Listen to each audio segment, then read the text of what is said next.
Hello, my name is Breanne Walker, and I will be going over the question, is an adoptive mother entitled to maternity leave? In this presentation, I will discuss this often long debated issue in relation to a case presented in the course textbook. I will discuss my responsibilities as legal counsel, provide rationale for why they are entitled, and what course of action needs to be taken.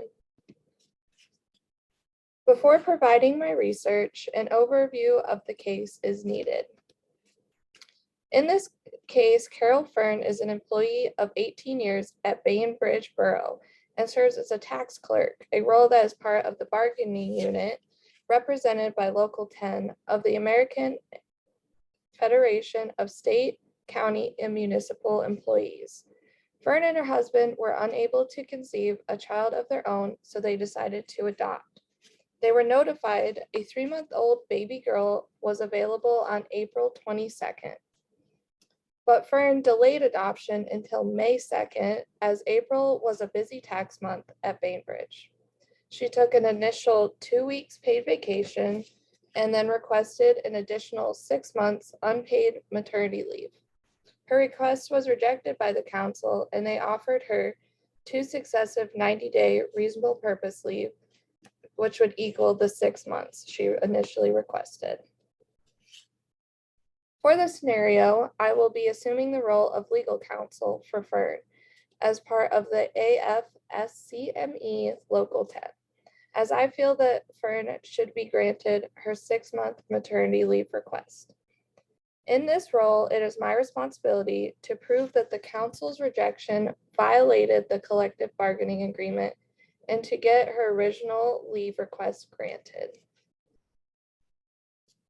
There are a few important things to note in their collective bargaining agreement, specifically Article 10, leaves of absence.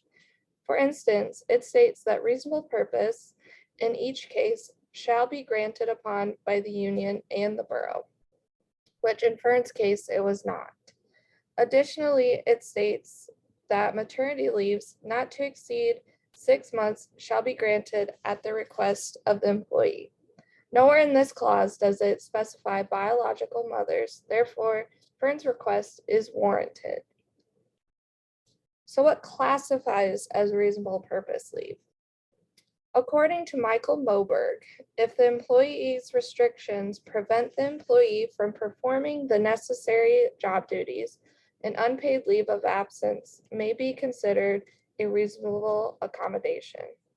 The EEOC further explains reasonable purpose / accommodation leaves, and it is under the Americans with Disabilities Act.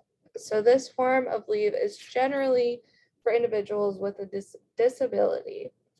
Based on these facts, this form of leave is not applicable in Fern's case, as she is still reasonably able to perform the necessary job duties she is required.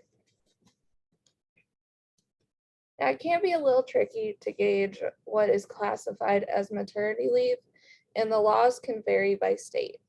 The American Pregnancy Association defines maternity leave as the period of time that a new mother takes off work following the birth of her baby. It is a benefit that is usually created from a variety of other benefits, including sick leave, short-term disability, and unpaid family leave time. From here, it is important to note the facts surrounding the Family Medical Leave Act, also known as FMLA. According to the UE Union, employees are covered under FMLA if they have at least 1 year of service, have worked at least 1,250 hours in the past 12 months, or whose employer has at least 50 employees. FMLA provides for unpaid medical leave of up to 12 weeks a year. Judith Eckerl further explains that employees are eligible to take this leave for the adoption of a child, but it must be taken within the first year of the placement of the child. American adoption states that employees can take maternity leave for adoptions. And while there is no specific Adoption Leave Act, adoptive families are protected under FMLA.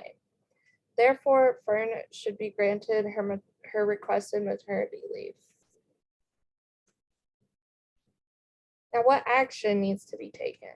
As Fern's attorney, I would present the facts of her case and discuss the relevant laws in her favor, such as the FMLA previously discussed. This would then prove that the collective bargaining agreement was violated. From here, we would get Fern's original maternity leave request granted, after which I feel it would be important to have the agreement either amended or in further negotiations, make sure adoptive mothers are clearly stated to avoid this fiasco in the future. In conclusion, Fern's maternity leave request should be granted because the collective bargaining agreement does not specify only biological mothers can take maternity leave, and her case does not align with reasonable purpose leave.